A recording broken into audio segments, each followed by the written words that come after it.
quien la apague. Padre Celestial, te damos gracias por tu palabra. Tu palabra es poderosa, es buena.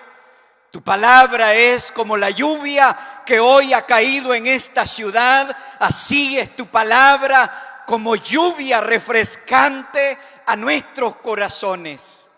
Te suplico que bendigas este tiempo y que cada uno de nosotros sea desafiado por el poder del Espíritu Santo en cada vida, que puedas obrar milagros, sanidades, que puedas mover tu bendita mano de gracia esta noche en cada persona que nos está oyendo, que nos está viendo.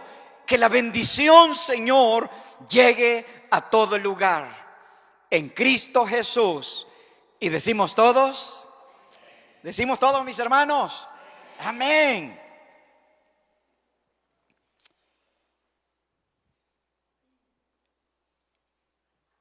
He meditado en este pasaje del libro de Amós y es uno de los profetas del Antiguo Testamento que fue un mensajero de Dios para Judá y para Israel, y que ellos profetizaron a hombres ricos, que les profetizaron a los jueces y que le profetizaron a grandes grupos en eventos públicos. Los libros proféticos son el registro escrito que el Espíritu Santo les indicó a los profetas que comunicaran a Judá y a Israel.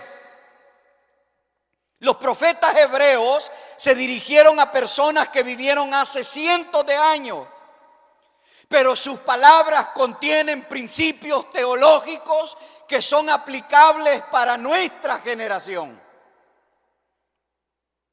Mis queridos hermanos, para que podamos entender y beneficiarnos de los mensajes proféticos, y en este caso del mensaje de Amós a Israel, debemos de comprender lo siguiente. ¿Cuándo habló el profeta? ¿Cuál era el contexto social, político y espiritual de Israel para ese momento? Pero debemos de comprender quiénes formaban parte de la audiencia a quien el profeta les estaba profetizando. Y necesitamos comprender por qué esa audiencia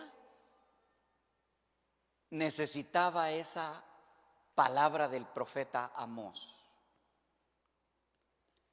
En los tiempos que Amós vive, los judíos se creían autosuficientes. En los tiempos del profeta Amós, ellos se creían muy rectos de corazón. Estaba viviendo este pueblo en una de las mejores etapas de la vida de Israel. El poder económico, el poder militar en los tiempos de Amós, cualquiera pudiese decir que tenían la bendición de Dios. Porque muchas veces confundimos que creer que tenemos abundantes cosas, que tenemos abundantes beneficios, nos pueden llevar a pensar que tenemos la bendición de Dios. Pero nunca, bajo el principio bíblico, el dinero en sí o las cosas han sido causas para que nosotros digamos que Dios está con nosotros. Y ya se lo voy a explicar aquí. Ellos se creían en su propia opinión que eran merecedores de todo. Hay veces que confundimos nosotros algunos términos. Israel estaba bendecido, pero Dios no estaba con ellos. Póngame atención a lo que Amós les dijo. Israel tenía prosperidad financiera, pero Dios no estaba con ellos.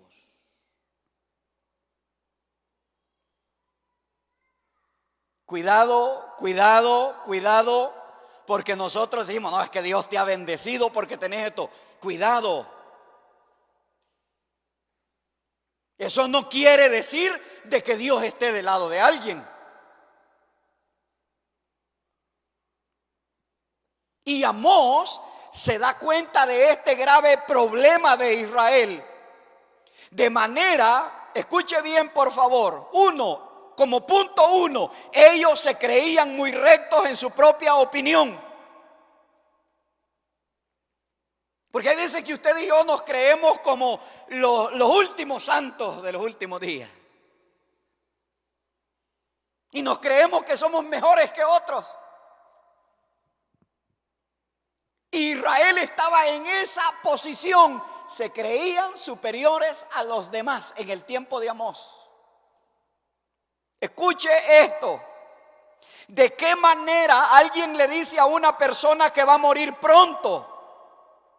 ¿De qué manera usted le puede decir a alguien que está a punto de terminar sus días, o mejor guarda silencio y no dice nada? ¿Qué harían ustedes? ¿O hay una obligación moral de hablar?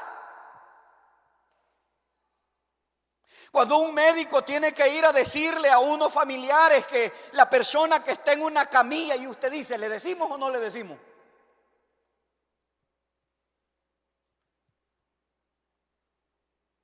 Pero hay una obligación moral en este caso. ¿Cómo se dan las malas noticias a una persona que piensa que todo está bien?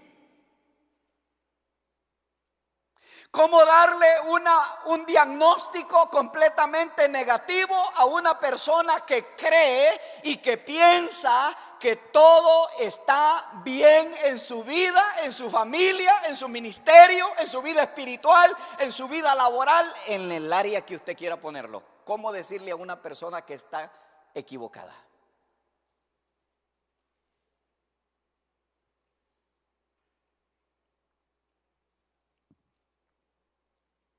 Y más si le rechaza el mensaje y le dice, uy, no, hermano, yo estoy mejor que nunca. Pero usted sabe que está mal. No, hermano, los que están malos son aquellos, yo estoy bien. No, hermano, yo estoy, mire, en mis mejores años. Pero ¿cómo decirle la verdad a una persona que está completamente mal cuando esa persona cree lo contrario y cree que está en la cúspide de todo?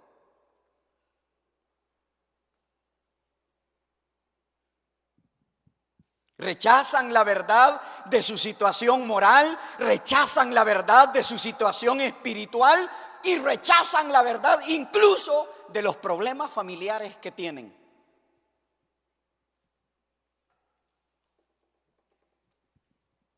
Como les decía yo, vea, en el Face se mira bonita la foto, pero la foto de la casa es otra realidad.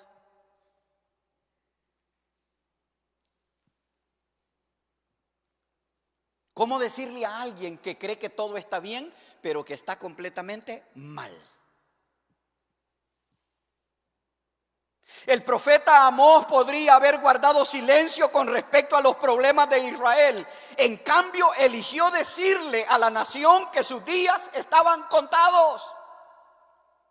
Israel se creía autosuficiente en los tiempos de Amós, y el profeta recibe una palabra de Dios y le dice, anda a decirle a estos que ellos creen que son muy espirituales, que ellos creen que son muy poderosos, que ellos creen que no necesitan de nadie. Anda a decirles que los días de Israel están contados.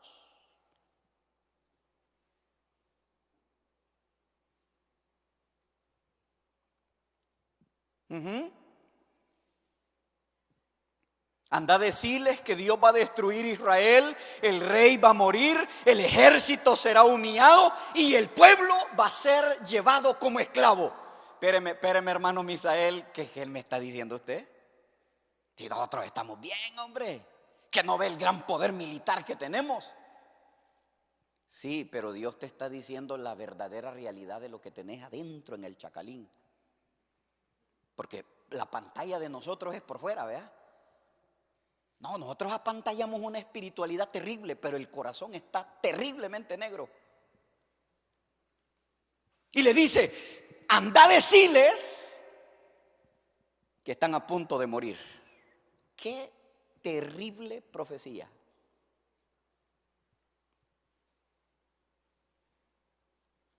Que el ejército va a ser humillado. El gran ejército en el que ellos confían será como nada. Y todo el pueblo, ahí dice, les van a meter un garfio para jalarlo. Pero ahí no está haciendo referencia el pasaje a un hierro, sino a una soga, que van a ir al exilio, que van a ser llevados como esclavos.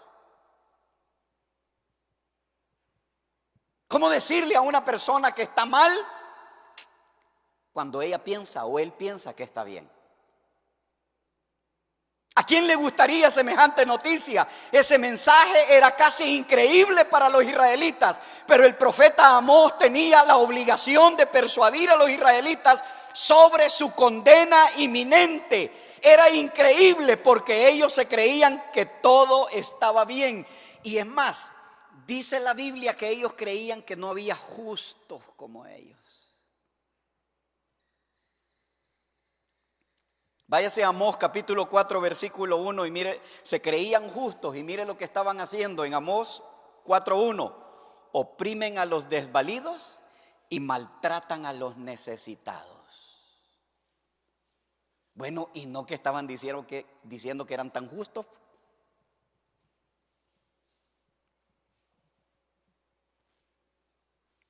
Nosotros tenemos una buena moral, hermano Misael. Sí. Así nos pasa. Creemos que solo los demás necesitan ser reprendidos. Creemos que solo los demás necesitan corrección. Y creemos como Israel que nadie es más santo que nosotros. Esto es un atajo de pecadores, hermanos. De ahí los pecadores van a la iglesia. Cuidado. Porque nos pasa como Israel. Creemos que solo nosotros tenemos justicia y santidad. No se me engañe.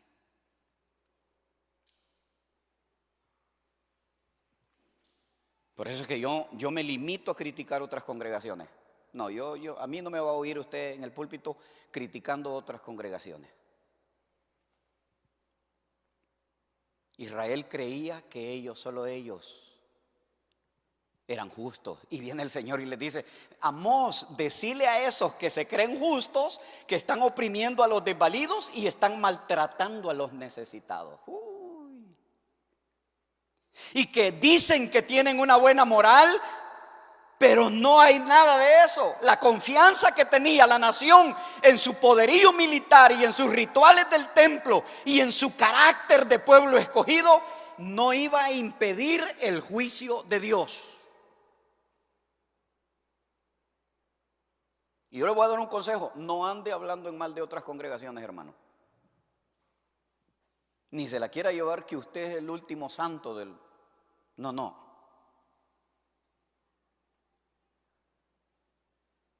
Ahí está un ejemplo de lo que ustedes escogieron este pasaje, no lo escogí yo. Amén, hermano. Yo no escogí este pasaje. Que mi iglesia es la mejor. Que mi pastor es el mejor. Que nosotros tenemos esto. No, hablemos la realidad.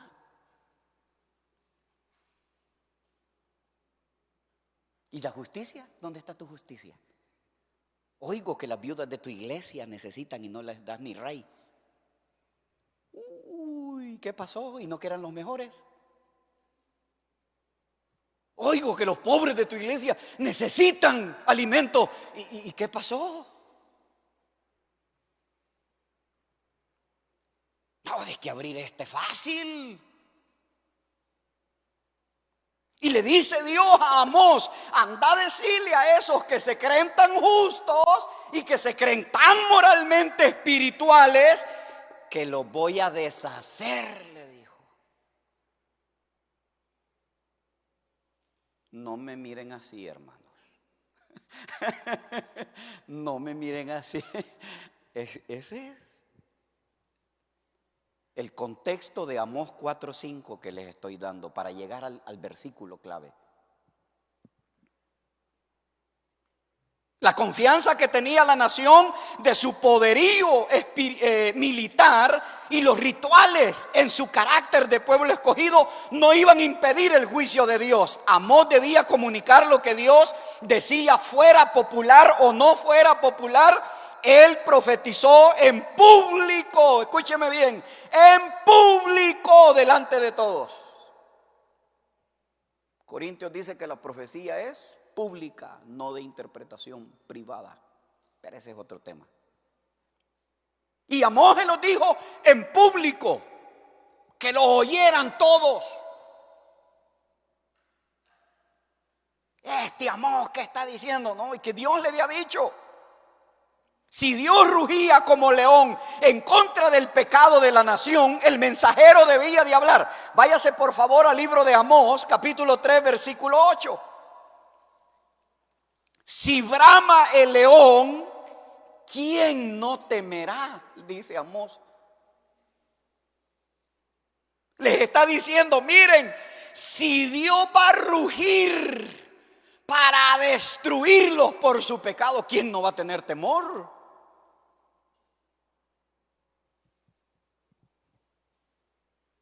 El poder militar de Israel estaba en su punto más alto durante el ministerio de Amós. Se sentían tan confiados, tan dependientes de sí mismos, en buen salvadoreño, ¿cómo sería? Que ellos no necesitaban de nadie.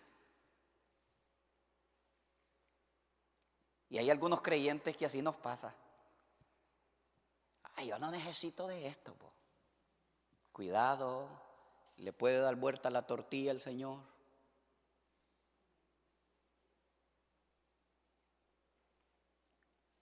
Uy, ya no me meto con esto. Cuidado, Dios le puede dar vuelta a la tortilla. Y así se creían esto, que ellos no necesitaban de nadie.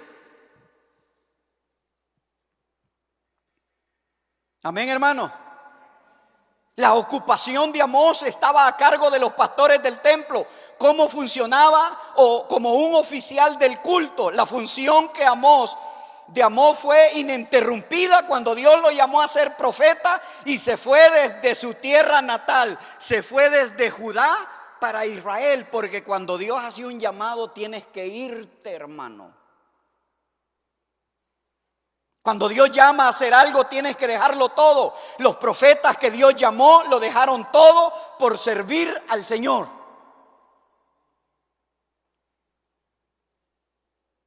Es que Dios a mí me dijo que no, que yo aquí me voy a quedar. No invente, cuando Dios llama a alguien, vaya a agarre maletas. Y Amós dijo, bueno, ¿y para dónde me voy? Te vas para Judá, para Israel, le dijo. Hay que agarre camino. Cuando Amós llega a Israel se da cuenta que ellos tenían patrones de conducta diferentes y creencias teológicas diferentes que estaban en conflicto con lo que Dios dijo. Váyase a Amós capítulo 7 versículo 14. Entonces respondió Amós: no soy profeta ni hijo de profeta, sino boyero y juntador de cabrahigos. Y Amós respondió en el versículo 15: el Señor me tomó de detrás del ganado y me dijo: ve y profetiza a mi pueblo Israel.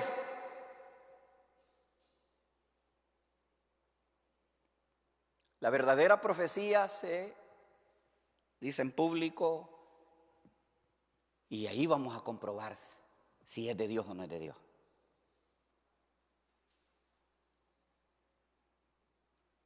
Y este hombre se lo dijo a todos en público. Los más antiguos aquí se van a acordar cuando venía un hermano que traían de San Miguel y todos sabíamos que era un hombre que Dios lo usaba. Viene fulano de tal, esos cultos se ponían encendidos, hermano. Pero usted sabía que era Dios hablando, pero en todo el culto, en la congregación.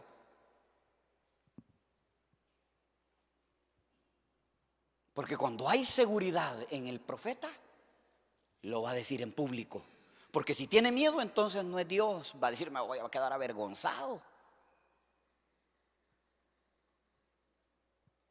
Y viene y le dijo a Amós, apérense, les dijo él, no soy profeta ni hijo de profeta, sino boyero y juntador de cabrahigos. El Señor me tomó detrás del ganado y me dijo, ve y profetiza a mi pueblo Israel. Punto número 2, dureza de corazón de Israel.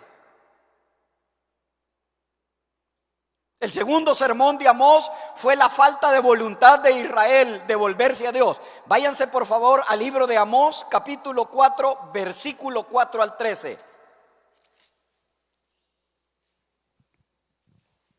Dice la Biblia,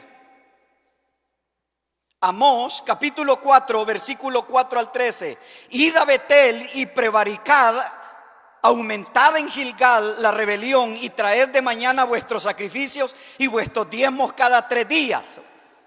Y ofreced sacrificios de alabanza con pan leudado y proclamad, publicad ofrendas voluntarias, pues que así lo queréis, hijos de Israel, dice Jehová. Os hice estar a diente limpio en todas vuestras ciudades, y hubo falta de pan en todos vuestros pueblos, mas no volvisteis a mí, dice Jehová. El Señor les quitó la comida y ni aún con eso se volvieron al Señor. Porque el corazón se vuelve duro. Y a algunos Dios les quita el trabajo para que se vuelvan al Señor. Y ni aún así entienden. Aquí dice el pasaje que Dios les quitó el pan. Váyase al versículo 7. Y dice, también os detuve la lluvia 3 meses antes de la siega. E hice llover sobre una ciudad y sobre otra ciudad no hice llover. Sobre una parte llovió y la parte sobre la cual no llovió se secó. ¿Quién les quitó el agua? No, ¿quién les quitó el agua? Dios. ¿Por qué se las quitó? Por rebeldes.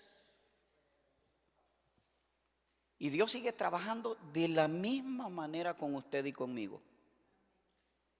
¿Y por qué me pasó eso? Por rebelde. Señor, ¿y por qué me pasó esto? Le digo yo, por rebelde. Vos solito tenés la respuesta, Misael. Es que no ande culpando a otros, hermano. Aquí dice que Dios le quitó el pan y les detuvo la lluvia. Váyase al versículo 8. Y venían 2 o 3 ciudades a una ciudad para beber agua y no se saciaban. Con todo no os volvisteis a mí, dice el Señor. Uy. ¿Qué te ha quitado el Señor ahorita a ti? ¿Qué tan mal te está yendo en algunas áreas de la vida, mi querido hermano? Porque Dios quiere tratar contigo. No es porque Dios sea un masoquista o porque a Él disfrute verte mal. No, es para hacerte volver a Él, que te limita en algunas áreas. ¿Quieres un ejemplo bíblico? Aquí te lo estoy poniendo.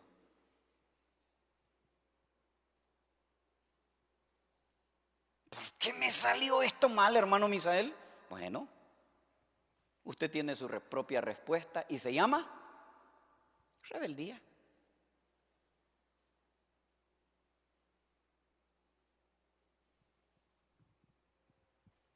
¿Qué dice el versículo 9?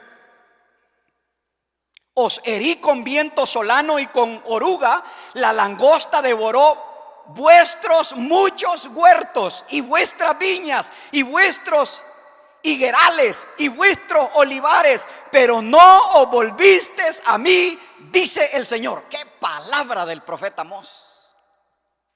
Y si no hay aceite, no había comidita.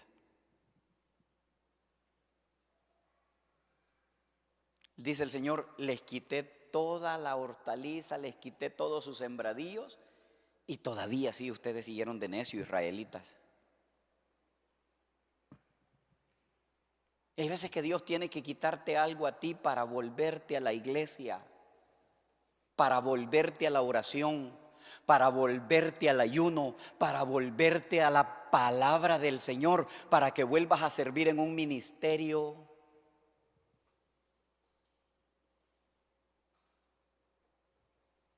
Y les dice a los israelitas: les quité todos los cultivos y también los dejé sin aceite. Que te dejen sin aceite en la cacerola, a ver cómo te va a ir.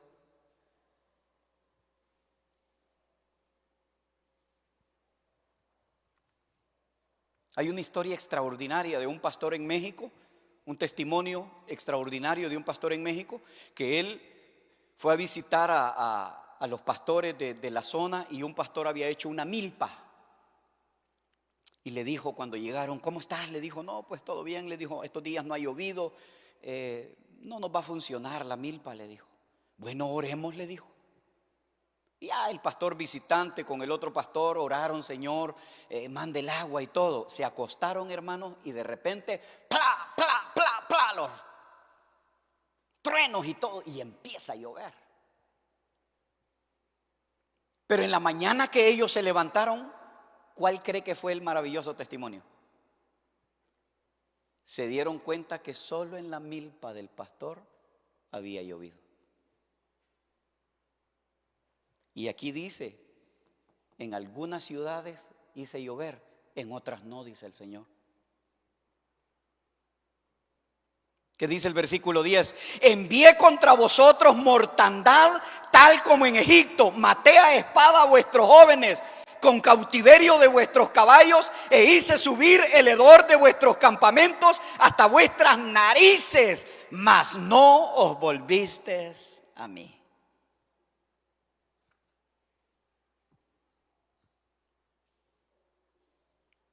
Qué dureza la del corazón de estos israelitas.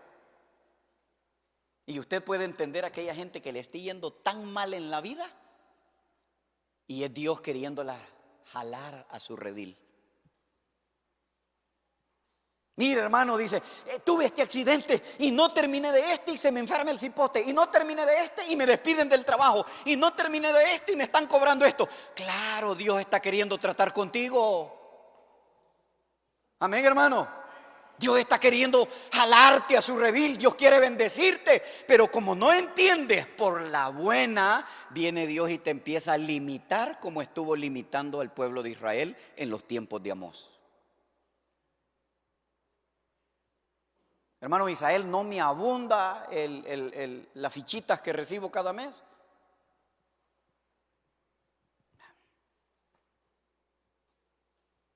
No, revise su vida. ¿Y por qué otros consiguen trabajo más rápido que yo? Revise su vida. Amén, hermano.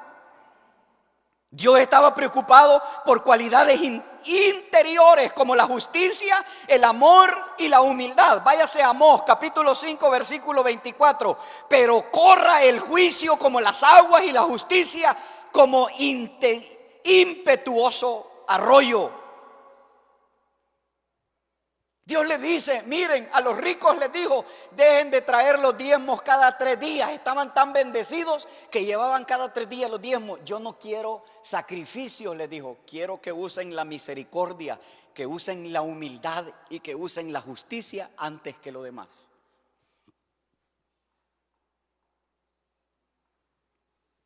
¿Qué pasaje tan extraordinario escogieron ustedes, hermanos?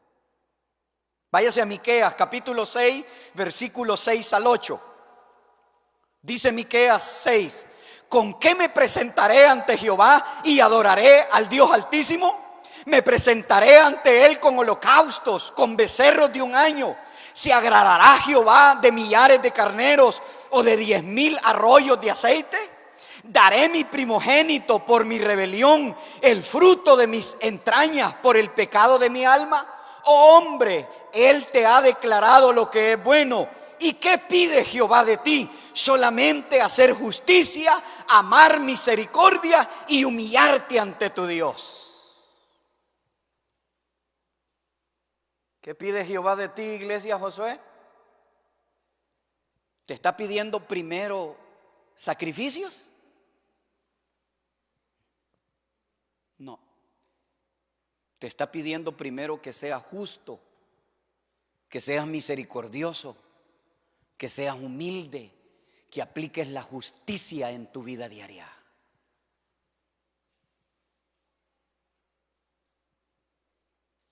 ¿Qué pide Jehová de ti?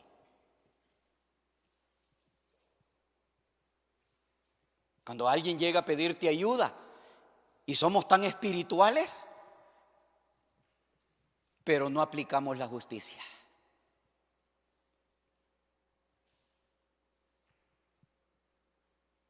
¿Quiere medirlo? Se lo voy a medir al estilo del hermano Misael.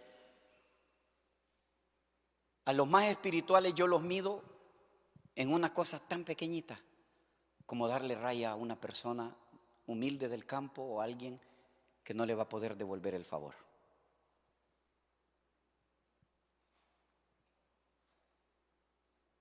¿Qué pide Dios de ti?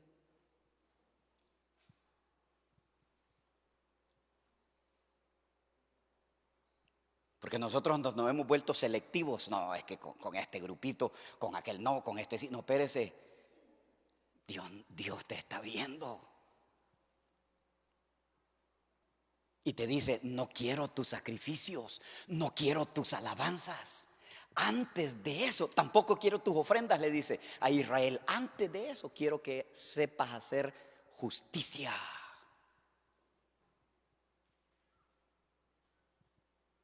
¿Qué pide Jehová de ti, hermano? Dejemos de exhibir la espiritualidad y vivamos la espiritualidad. Esto es lo que le dijo Amós a Israel.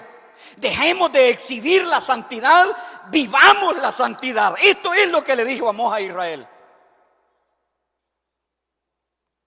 No me venga con alas de santidad a mí. No, demuéstremelo.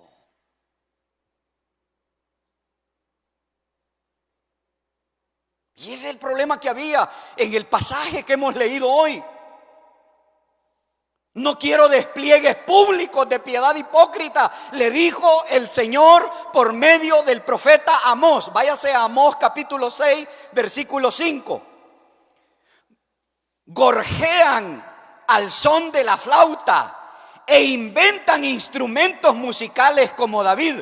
Lo que quiere decir ese pasaje es despliegues públicos de falsa piedad hipócritas, les dijo. Se la llevan de espirituales, pero no es cierto, les dijo. No, mire, yo le dije que la noticia era dura.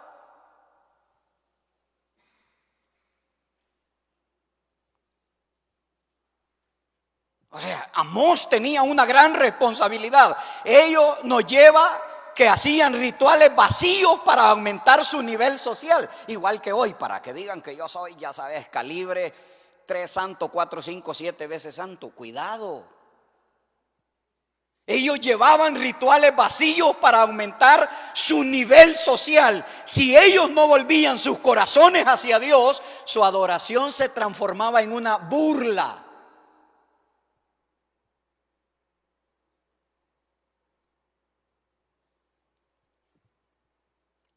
Dejemos de presumir que solo nosotros somos los santos. Dejemos los rituales sin sentido.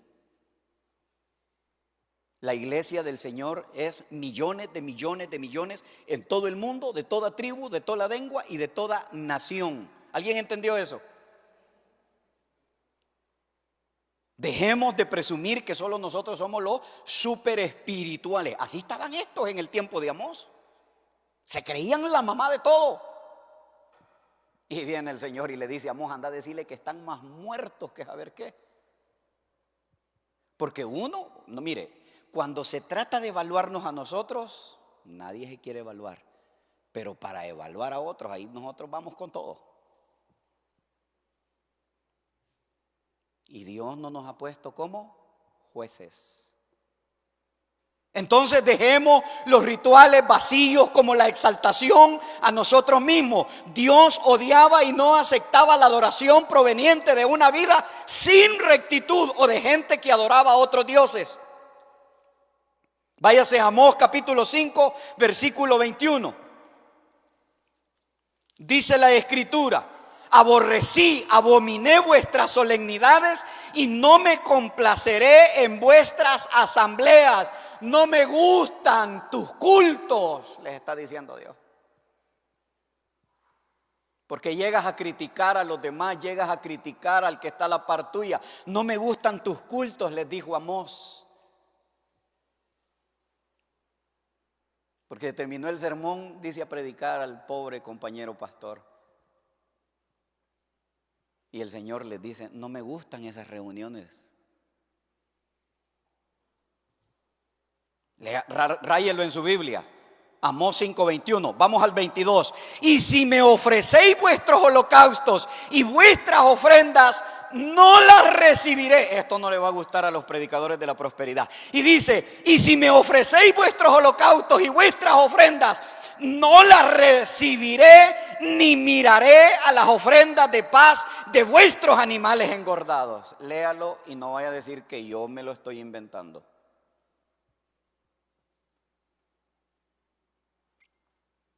Ese pasaje no te lo van a decir ellos.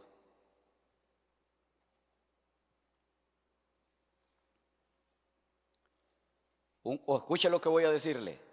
Y esto lo conversábamos en una conversación con compañeros pastores. Una persona en una iglesia no es mejor creyente que otro por dar mucho dinero. No se confunda. Los dones no se compran, ni la gracia, ni la salvación, ni el evangelio no se compran. Pero hay veces que creemos que porque da mucho dinero para la obra es el mejor creyente de esa iglesia. Eso es falso, según esta palabra.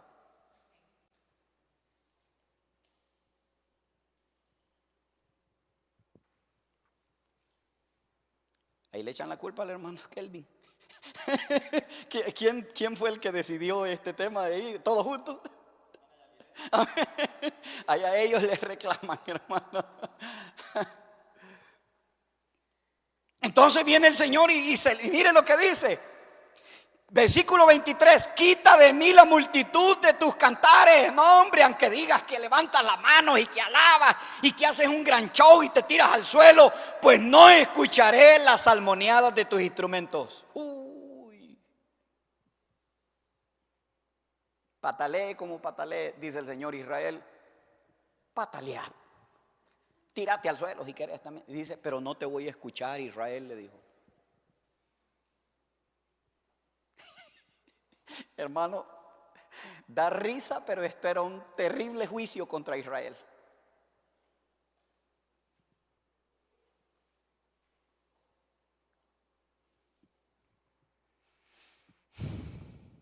Váyase a Amós 8:14. Los que juran por el pecado de Samaria y dicen por tu Dios, Odán, y por el camino de Beerseba caerán y nunca más se levantarán. A pesar de ser castigados una y otra vez con maldiciones, falta de comida, falta de agua, con plagas, el pueblo de Israel en los tiempos de Amós no se volvió al Señor. Ahí está.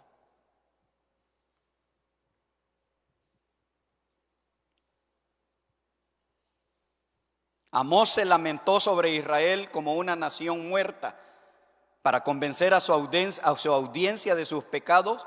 Futuro el pueblo creía que Dios estaba con ellos. Mire, esto que viene es medular en este tema. Váyase al Amós capítulo 5 versículo 14.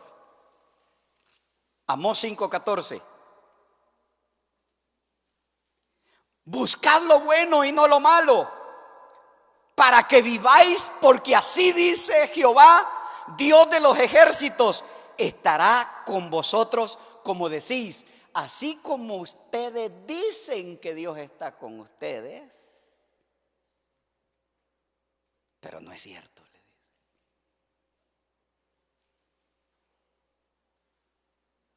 ¿Por qué? Porque seguían viviendo en su pecado. Amós trató de sacudir la seguridad de ellos. La nación estaba condenada a muerte. Solo el remanente que buscaba a Dios y la justicia divina viviría. Terminemos con el pasaje. Les he dado todo el contexto para llegar a ese versículo. Y después de todo lo que el juicio del Señor sobre ellos, vino y les dice en Amós 5:4: búsquenme y volverán a tener comida. Búsquenme y voy a volver a mandar el agua. Búsquenme y va a volver a haber aceite en tu casa. Búsquenme, dejen el pecado, dejen la rebelión y voy a volver a bendecirlos. ¿Y tienes que dar $1,000 para que Dios te bendiga? No, Señor. Como en algunos lugares que te dicen, tienes que dar $10,000 para que Dios te bendiga. Eso no es cierto y es fuera del orden bíblico. Dios lo que pide de ti es obediencia, justicia y amar misericordia. Amén, hermano. Y viene y le dice: dile a Amós, dile al pueblo que si ellos quieren vivir, que me busquen. ¿Cuál es la aplicación para nosotros? Si tú quieres vivir en las bendiciones de Dios, búscalo, obedécelo, sírvelo. Quita toda la rebeldía de tu corazón contra la iglesia, contra los ministros, contra los músicos, contra el servicio a Dios, contra lo que sea. Quita toda la rebeldía y Dios empezará a bendecirte de una manera extraordinaria. ¿Qué pasaje el que ustedes escogieron?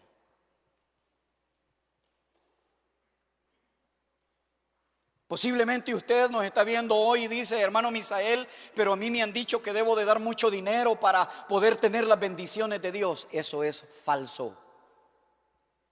Los dones y la bendición de Dios no se compran con dinero.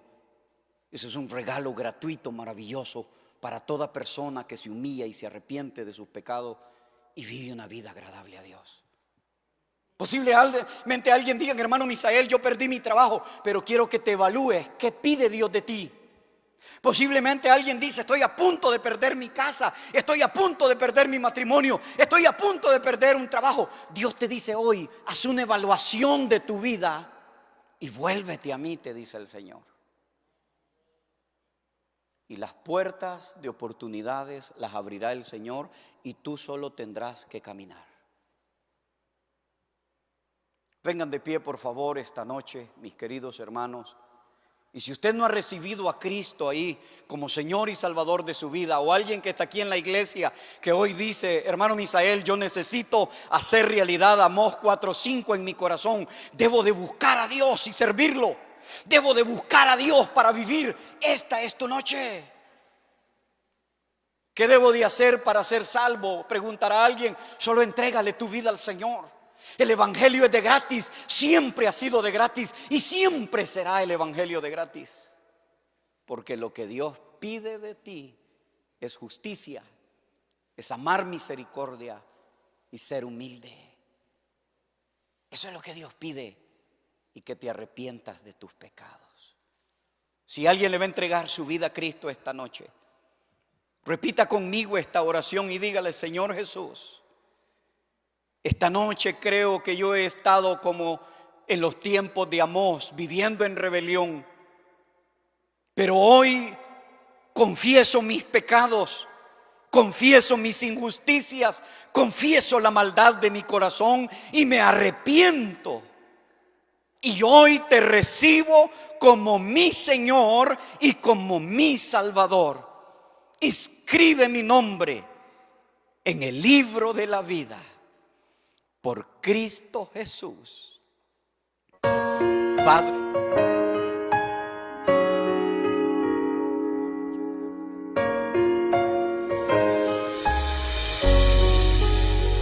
tú eres rey de este pueblo, eres Dios en esta ciudad, el Señor de esta nación, eres Dios.